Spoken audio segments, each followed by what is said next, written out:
understand what are the distributive pronouns.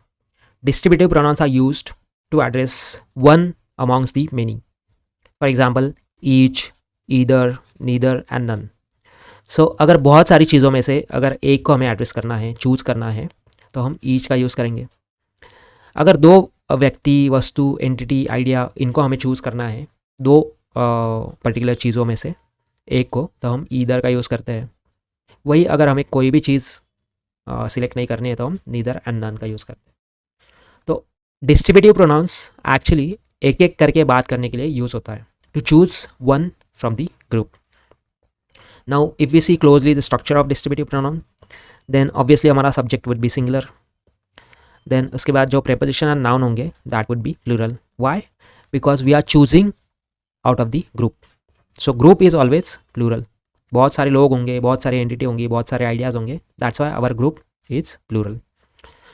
Now according to subject and verb agreement into the language, हमारा verb always singular होगा.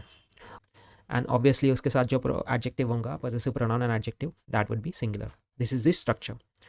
Now इसी structure को अगर हम एक example से रिलेट करेंगे तो देखिए, each of the students has submitted his assignment. इसका अर्थ होता है हर एक स्टूडेंट ने अपना असाइनमेंट सबमिट किया, अपना खुद का असाइनमेंट. तो ऑब्वियसली पूरे ग्रुप में से हमें एक को एड्रेस करना है. स्टूडेंट का बहुत बड़ा ग्रुप है, हमें एक एक करके बात करनी है. We have to took one one and one at a time.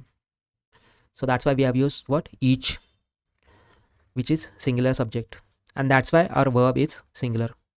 That's why our verb is also singular. Why? Because our subject is singular. So it is a basic subject verb agreement, and our pronoun is also singular. हर एक व्यक्ति ने अपना खुद का. That's why we have used his. Now what is this of preposition noun? देखिए, इस student को हमें इंट्रोड्यूस करना है स्टूडेंट्स को. That's why we have used what, the pronoun.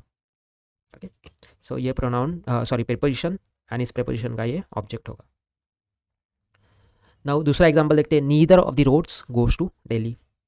मतलब दो रोड में से कोई भी रोड दिल्ली नहीं जाता है. तो ये बेसिकली एग्जांपल हो गया choosing 0 out of 2. Okay, that's why we used what, neither is the subject which is distributive pronoun, roads which is plural. देखिए, सब्जेक्ट हमारा सिंगुलर है, नाउन हमारा प्लूरल है, लेकिन उसके साथ जो वर्ब एग्री हो रही है that is singular, because there is a rule of subject verb agreement. If you wanted to learn it fully, I have uploaded the full video on it. Please watch it by clicking the link below and subscribe the channel